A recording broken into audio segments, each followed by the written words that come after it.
S, வீடு, schools, hotels, store room இங்கெல்லாம் partition wall கட்டணும்னாலும் இப்போ பில்டிங் ஓனர்ஸோட first choice Renocon Rapid Wall Panels. பிரதமர் மோடி வாக்குக்காக எதையும் செய்வார் என்று ராகுல் காந்தி பேசியது சர்ச்சையான நிலையில் அதற்கு பாஜக பதிலடி கொடுத்துள்ளது. பீகார் சட்டமன்ற தேர்தல் நவம்பர் 6 மற்றும் 11 ஆகிய தேதிகளில் 2 கட்டங்களாக நடக்கிறது. தேர்தலுக்கு ஒரு வார காலம் மட்டுமே இருக்கும் நிலையில் பாஜக மற்றும் காங்கிரஸ் தலைமையிலான கூட்டணி கட்சிகள் பிரச்சாரத்தில் தீவிரமாக ஈடுபட்டு வருகின்றன.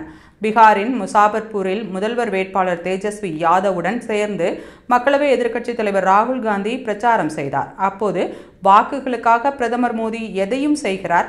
சமீபத்தில் நடந்த சத் பூஜை பீகார் மக்கள் கொண்டாடும் மிகப்பெரிய பண்டிகையாகும். அந்த பண்டிகைக்காக உருவாக்கப்பட்ட பிரத்யோக குளத்தில் பிரதமர் மோடி நீராடினார். ஆனால் மாசடைந்த யமுனை நதியில் பக்தர்கள் நீராடினர். அவருக்கும் யமுனைக்கும் எந்த தொடர்பும் இல்லை. அவருக்கும் சத் பூஜைக்கும் எந்த சம்பந்தமும் இல்லை.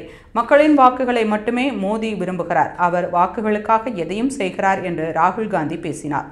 மேலும் நடனமாடினால்தான் வாக்களிப்போம் என்று மக்கள் கூறினால் பிரதமர் மோடி பரதநாட்டியத்தை கூட ஆடுவார் என்று ராகுல் காந்தி கடுமையாக விமர்சித்திருந்தார்.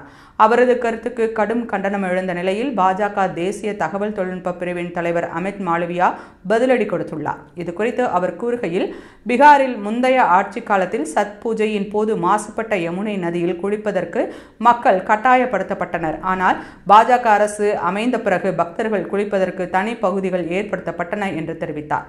மேலும் சனாதன தர்மத்திற்கு எதிராக மட்டும் ராகுல் காந்தி செயல்படவில்லை, பீகார் மக்களின் நம்பிக்கைகளுக்கு எதிராகவும் செயல்படுகிறார்.